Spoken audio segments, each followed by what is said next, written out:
And we turn to the Zohar in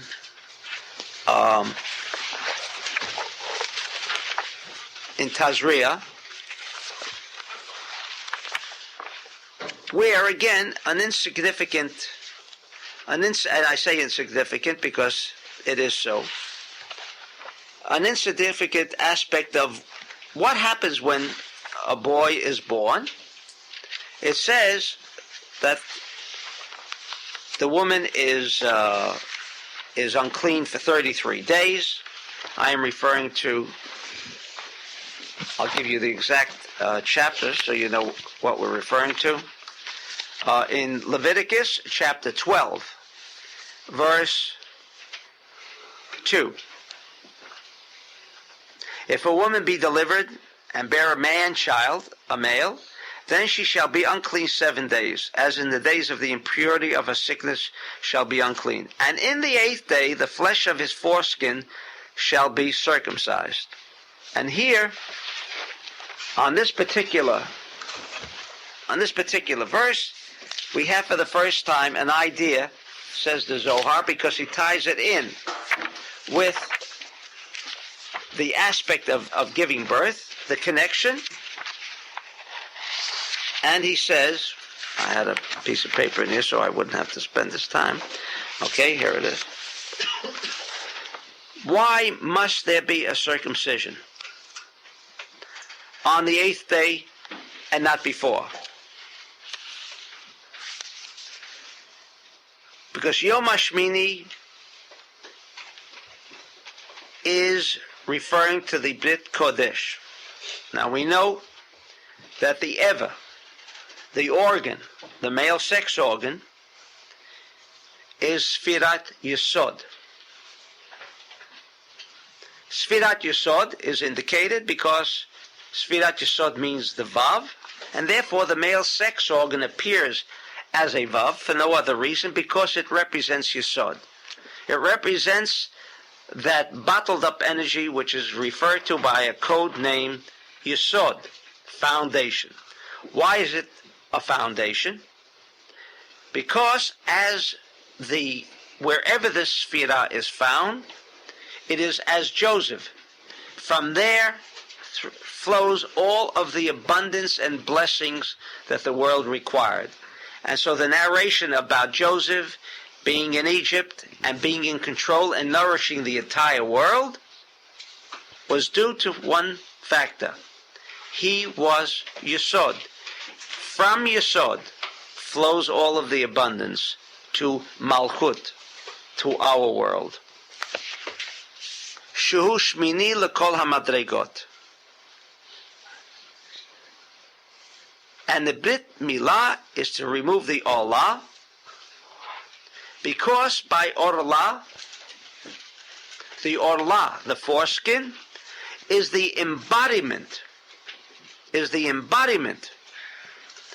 of all negative energy concentrated in one place, in one aspect, that there is no concentration of such negative energy anywhere, not only within the physical body, but within any aspect of this universe. And why is it located in that particular place, the foreskin, not somewhere else? Because it is Yesod, and there is another pasuk, quotes the Zohar, Lepeta chatat rovetz, just as we put a mezuzah on the doorpost. What is the reason for putting a mezuzah on the doorpost? Because wherever there is an opening for energy to flow, that is where you will find what is called the Sitra Achra. You will find Satan. You will find all of those negative energy intelligences that cause troubles for individuals, for society, for the whole universe. He knows where energy is to be found.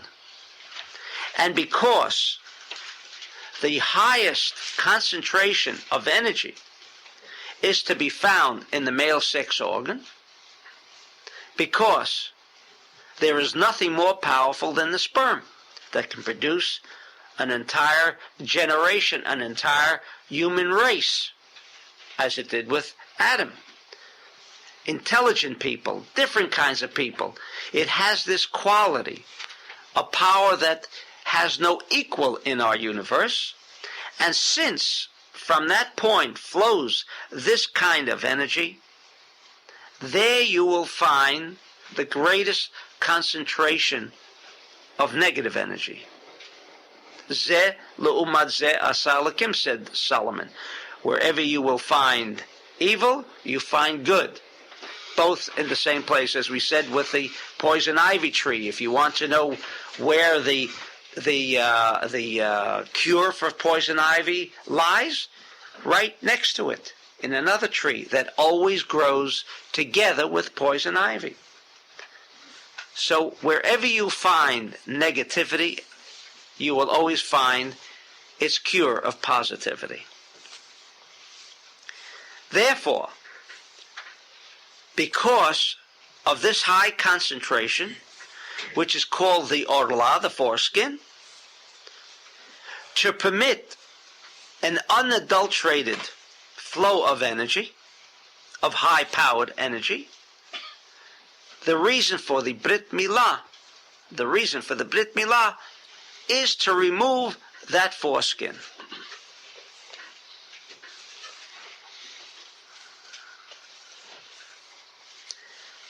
At the Brit, for those of you familiar or unfamiliar with it, we invite Elijah the prophet.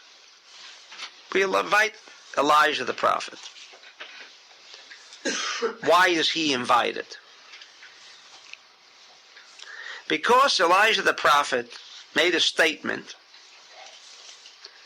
that the Jews have forsaken God. That's what he said.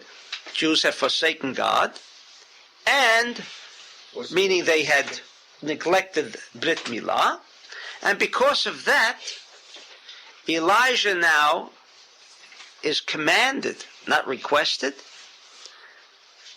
but is commanded by God to be present at every Brit Milah.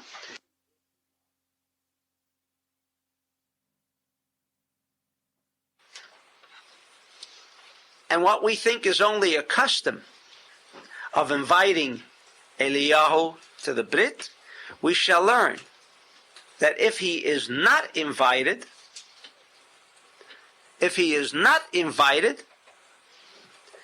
the Brit has not been completely fulfilled. That is not known.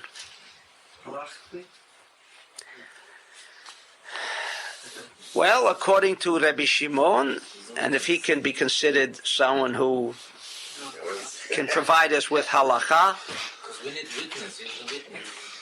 well, he is a witness. Now, first of all, we're going to raise many questions concerning this aspect of Elijah. Why him?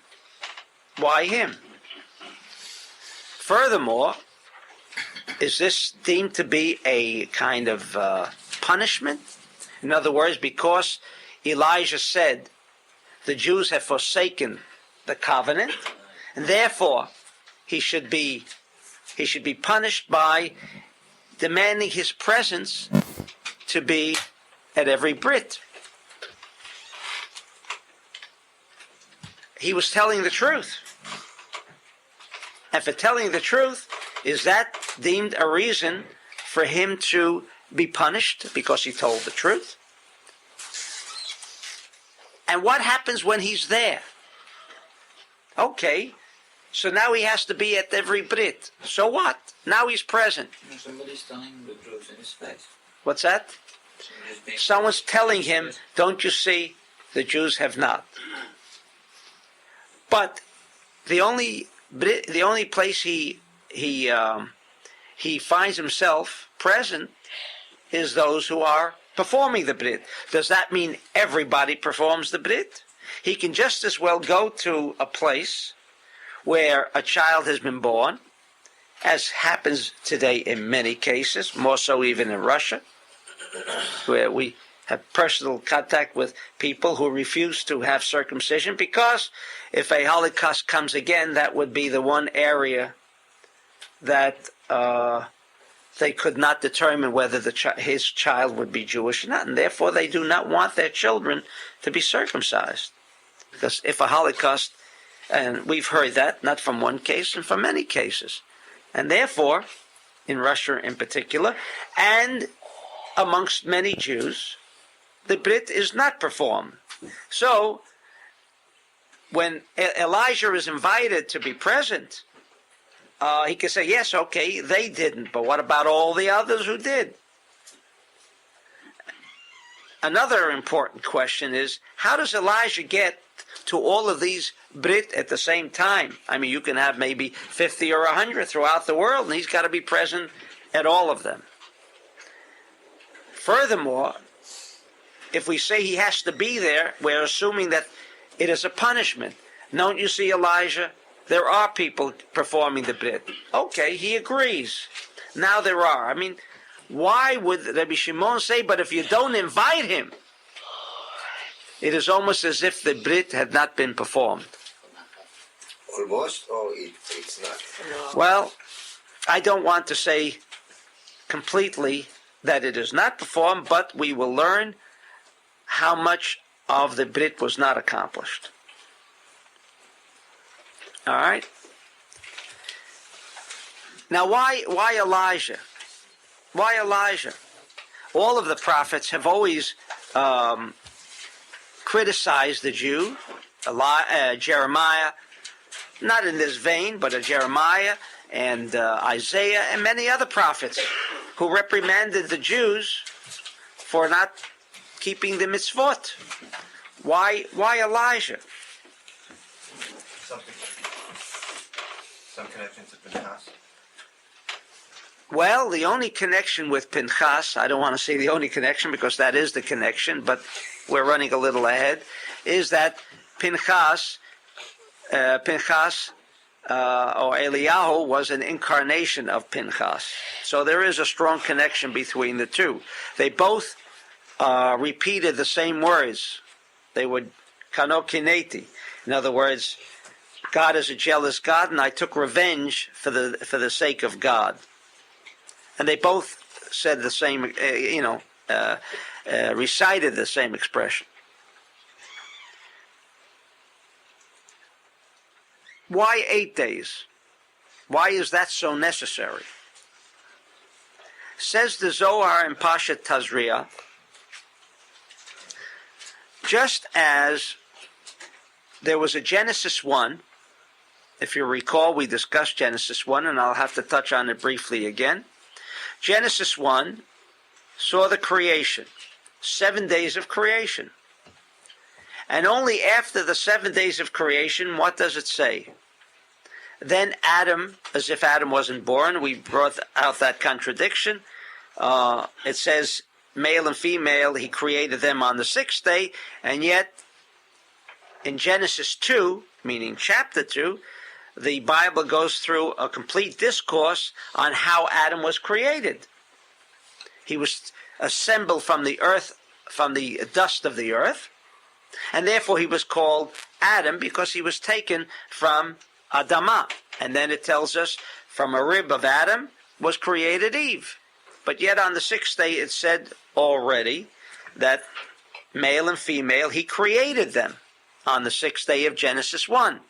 Then what is Genesis 2 about? We briefly answered that particular problem by stating that Genesis 1 is dealing with metaphysics, and Genesis 2 is dealing with the actualization of Genesis 1. In other words, Genesis 1 was all potential, and Genesis 2 is the actualization. The Zohar says, as Genesis 1 was the precedent on how things operate in our universe, the first 7 days, meaning the first 7 sfirot, before anything can become actualized, as we learn in Talmud Esses Sfirot, it must go through a process of 7 to become actualized. Just as in Genesis 2, Adam was created on a physical level, became actualized, that which already began in Genesis 1. When 7 days, meaning 7 sfirot, or 7 vessels, become established, then, says the Zohar, the soul, which now has to become imprisoned, so to speak, within a body. We know the dichotomy between the soul and the body. The soul is one of a desire to receive for the sake of sharing. The body has its opposite characteristic of a desire to receive for oneself alone. And how do these two become joined, united, as one operating actualization of the soul? Says the Zohar, the soul does not become actualized until the 7 sfirot, until those 7 vessels, 7 aspects of a total vessel become established. Once those 7 vessels, or the 7 sfirot, like in Genesis 1, became established, then you can have actualization. Therefore, says the Zohar, the necessity of 7 days to pass over, meaning 7 sfirot, become established, 7 particular types of energies that must become established within this physical frame called the newborn, and before the soul can become part and united with this body, it must first find its habitat on a level of metaphysics. It must have the establishment of 7 days, as Genesis 1 required 7 days before Adam could become actualized. So, this unification between the soul and the body could never take place until the 8th day, because until that 8th day, it does not have its proper vessel by which it can now become enclosed. Therefore, it was necessary to have these 7 days before any type of energy, real energy, because the body is only robotic in relation to the soul. We all know that at death, what happens with the body and what happens with the soul. Obviously, death means, and there it indicates to us what the body is really all about. The body is nothing without a soul. Death means the soul has left. Therefore, the body has no function by and within itself, has no energy, in fact, to continue by and within itself, other than the energy that it receives and the energy that it is united with when the soul makes its presence felt. Therefore, since the soul cannot make its presence felt until the 8th day, until there's a completion of the 7 days, therefore, before that, before this force called the soul can become manifest, we need 7 days. Now, the moment that soul becomes manifest within this body, the force becomes manifest. At that point, the foreskin that was created is like the poison ivy and the tree. The Zohar says to permit a flowing of energy, unobstructed, would necessitate having the Satan. In other words, each individual male must have its counterpart. If there is a soul, the anti of that soul, it must also be present, because one without the other does not exist. So that foreskin takes in the embodiment of negativity not before the 8th day, because the soul, what does negative energy want? What is its ultimate desire? to suck, to draw to itself any energy, because that's the lifeblood of negative energy. It can only take energy from something that is positive, like the soul. If the soul is not there, it has no purpose. So when the foreskin is removed, let's say on the 6th day or the 5th day, we are removing a foreskin without internal energy. Because as long as that soul is not there, the consciousness and energy intelligence of the Satan, who is at Lepeta Chatat Rovetz, who will always be found, like the mezuzah, will be found at a doorpost, at an entrance, from which and from whence this kind of energy flows. He is smart enough to know that the train didn't arrive on day 6. The train doesn't arrive until day 7. He knows exactly when that train of energy is there for him to be able to draw to himself that kind of energy. And therefore, only on the 8th day, because that is when the soul ultimately finds its place and is united with the body, that at that moment, that negative energy also settles into its place, called the Orla, called the foreskin. And I don't want to get into the validity of what this foreskin says, because scientists seem to want to indicate that the greatest amount of, is it bacteria or interferon? Well, interferon is what bacteria. Right. The greatest concentration It's in the foreskin. is in the foreskin. Okay, if bacteria is evil, then okay, I'll agree with it. But I'm Bacteria is healthy. that's right. But they claim also if they can develop interferon from the foreskin, So they use. they might have the cure for cancer. Again, I'm just throwing this out, not as to make valid the reason for circumcision. Are you saying that the Satan is manifest in the foreskin? Right. Yes, On the 8th day. on the 8th day, not before. And he's at the opening. That's right. In the manifestation. That's of the right. foreskin. So if the foreskin would be removed before, if the foreskin is removed before the 8th day, a piece of meat was simply removed. And therefore, the halacha says, what was the purpose? On the 8th day, that's when he's going to come in. And if he doesn't have his share, and we learn about that because we've given a little beginner's course on Brit Milah, we know that he must also always be fed. Always. It's like on the Shabbat, the Ari would always cut off a little piece. Why would he cut off a little piece? Because that he would give first to the Satan. Thinking, look, and then what is the Satan ego? Do you imagine how much ego? He's the one who gets the first portion. Can you imagine? This is, in a similar sense, the idea of the foreskin, which we'll come to. That's how he keeps him checked also. What's that? That's how he keeps him checked. You keep him in check by that way. That's right. You follow him this way. That's right.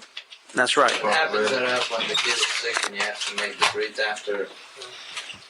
Okay, now, what has also happened, since now we understand the importance of the 8th day, not the 7th and not the 9th, therefore, when I quoted you in Genesis, the importance of ki be'etzim hayom hazeh, if you remember in chapter 17, and that's where the halacha is derived from, that it must be in that day. The importance of that day. And it should be as early as possible, too, in the morning. But that's another aspect we leave for the present. Not in the afternoon. And not on Sunday, when it's convenient. Well, most people are off on Sunday. They can all come and participate in the Brit. All right? What's that? You're doing it early also for the convenience. Earlier than the seventh day. If Sunday should be on the fifth day. No, They do it earlier in before the the day. day? Earlier in the day. In the day. Early in the day. The convenience. It should be. I mean, it's good. Shouldn't No, it no. be better in the afternoon where the negativity is the strongest? Right. However, that would be a great idea. That's when we can get in not only the Satan, but then we have all of his accompaniment, which begins on after 12. However, what you're in effect saying is, but meanwhile we'll leave him alone and he'll be present. Is that correct? We're giving him some time to make contact with the soul to whatever extent. You don't want to. Now we don't want that, and therefore it says in the morning, as early as possible, in Chesed, On our territory. in our turf, on our turf, and not on his turf, because the afternoon is negative. Not to let the Satan touch the keter of. That's right. And this we're dealing with the Keta. That's right, the Atara, which is called the Keta, because That should be the night before. the night. Then why shouldn't it be now in the night, right? If it should be so early. So this should be night before. Good question. Why shouldn't it be done at night? The answer would be, if I was a usual rabbi, I would say, but don't. I just quoted you the verse. Be'etzim hayom hazeh. During the day. It says be'etzim this day, but also hayom during the day, not during the night. Etzem, Okay. it means what? In the core of it, Etzem. Yes, right there, right. Right at its Right, beginning. there we go. That's right. That's right. Now, why not at night? As I said, therefore it's mentioned. It's got to be during the day. But we already said, beside the reason why we're not making that Brit in the afternoon is because we want to do that kind of operation on our turf. It is like we said people should be married the first 10 days of the month, right? Why the first 10 days? And until the 15th, but preferably the first 10 days, because we know the month is divided into three aspects. How do we know that it's divided into three aspects? Take a look at the moon. You see the position of the moon, and we know what governs the moon. It's not the moon governs itself, meaning it decided, but rather there are metaphysical forces that determine when there is a rising moon, when there is a descending moon, and in the middle, when it rises a little and falls a little. The best time is when the moon ascends. Why? Because then is the time of Chesed, and therefore marriages should only be performed during the first 10 days of a month, except on one day of the year. What's that? Well, naturally, this is talking only to those who have not as yet put down a deposit for the banquet hall, right? Too bad. What's that? Too bad. Well, the 15th is okay, but I'm speaking now what happens after the 15th. The 15th is full moon, so it's fine. It means that there is a complete unified whole going on, and that's without getting into the details, but the moon represents a complete unified whole. The 16th day and onwards is a day when negativity begins to set in. And therefore, weddings should not be performed after. But there is one day in the year, and that is Lag BaOmer, which always occurs on the 18th day of Iyar, the 18th day of the Hebrew month of Iyar, meaning the moon has already begun to descend, but that, of course, is the day of Rabbi Shimon, and of course, as much light as you get on that day, no matter what's happening with the moon, we're on a good turf with Rabbi Shimon, so there's no problem. But the reason why we do not do it at night, because night you have the dominion of all of the demons and whatever, and again we don't want to be on his turf because this is a serious operation. It is a serious operation, and therefore the requirement that it be performed in the morning and not at night or in the afternoon is because the energy intelligence of chesed, of mercy, compassion, should be present. Because while we are removing the foreskin, and which is the embodiment of this negative energy consciousness of the Satan, nowhere is he so embodied as he is in that foreskin.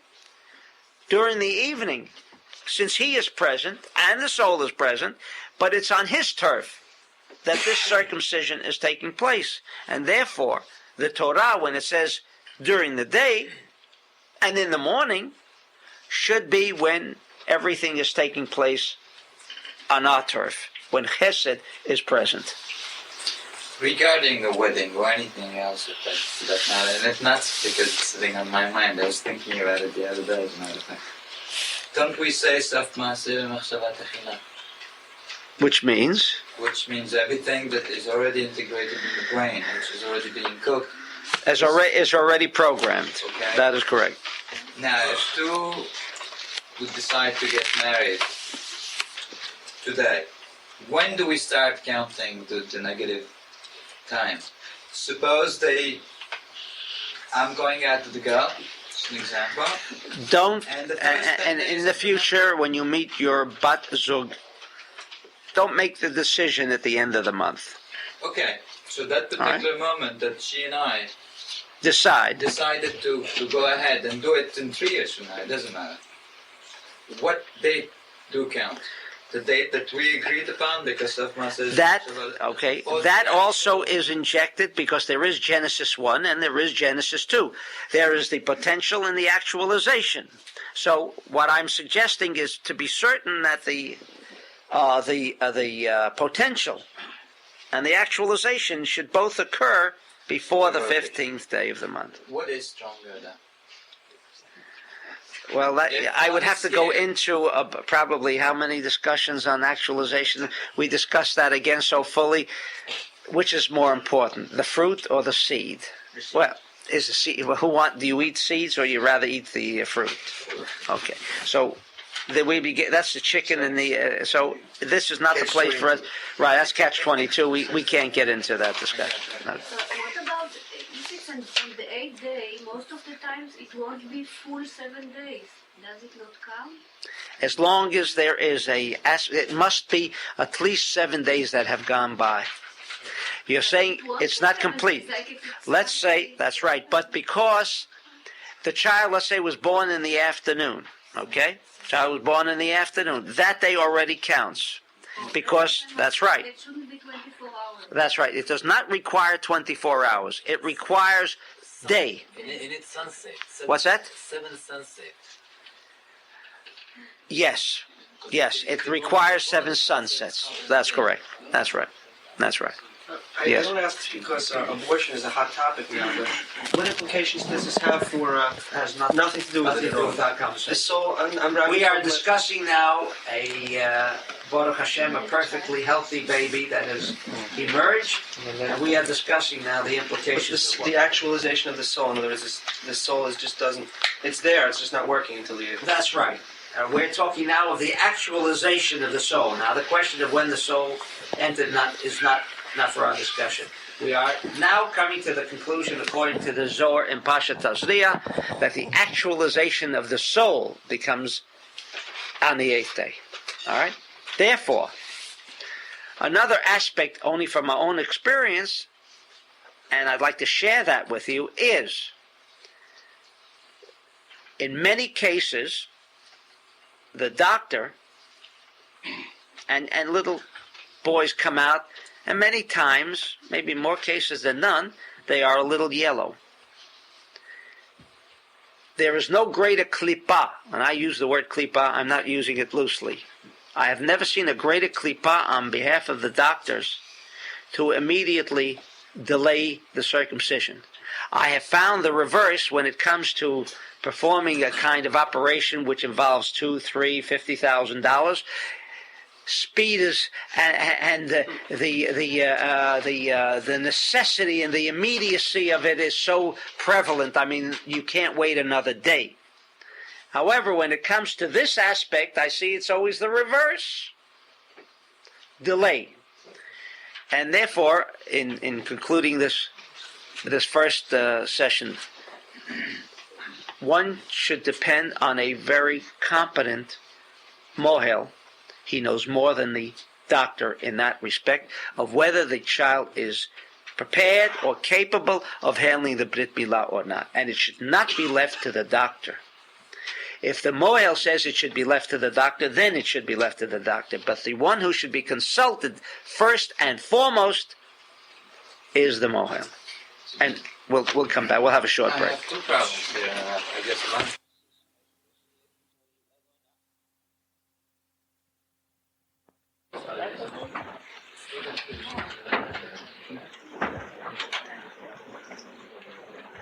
Just to quote the Zohar, and it is a subject matter that will be discussed again at a later date, and that is concerning the Pidyon Haben. We will have a session on Pidyon Haben. Again, it is considered to be a precept, and therefore 90% of Jews do not have to observe it. The minute you hear the word precept, especially if you're Persian, that's the last thing you want to hear about, right? But in any event, when you hear the word precept, you know that's religion, and that's something you never really want to, get close to. We will discuss that more fully, but I just want to touch on this one aspect, that B'yom HaShmini, and I'm quoting from the Zohar in Parshat Tazria, page 9. B'yom HaShmini, what happens at B'yom HaShmini? Chozer haruach v'haguf leheroet lefnei hamalka ulitkasher ba ubedacha dahainu b'zeh erampin beguf v'ruach. In other words, what happens on that eighth day? What happens on that eighth day? Because the vessel has been established, the vessel that can deal and handle the soul, on the eighth day, not on the seventh, not on the ninth, but on that eighth day, the body and soul come together as one unified whole, and the ruach is yashev beguf. And here he goes into the aspect of what Pidyon Haben is. In other words, what is the purpose of a Pidyon Haben? But in general, what we are discussing here, for the purpose of our discussion, that these 8 days provide the forum by which the soul and the body will become united. That by no means, says the Zohar, is the end of the scenario between the body and the soul. Because he says you need 30 days before Haruach Ein Mishkano Shoneh Beguf Kibisha Yamim. The 8th day is indicated by the Zohar as where they now merge into one unified whole. But as we know from other teachings in the Kabbalah, that the soul and the body are diametrically opposed to each other. There's a dichotomy. That dichotomy, in fact, exists throughout a person's lifetime. We speak of schizophrenia. You ask a psychiatrist what it's all about. He doesn't know. That's why if it's acute, forget it, right? But that's not true. That's not true. I can attest to it. Acute does not mean it is so. I just wanted to play a little game with that, and I want to help a friend of ours who had a daughter who was acute schizophrenic, and we took her back to the hospital and to all the psychiatrists that treated, and said a miracle must have happened.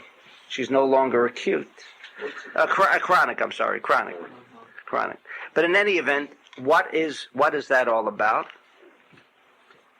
Because the body has a consciousness of a desire to receive for oneself alone, and the soul has a consciousness of a desire to receive, and that's their common ground. That brings them together, because if the soul did not have an aspect of desire to receive, then how could they ever merge together? So they both have that basic intuitive quality, intrinsic quality of desire to receive.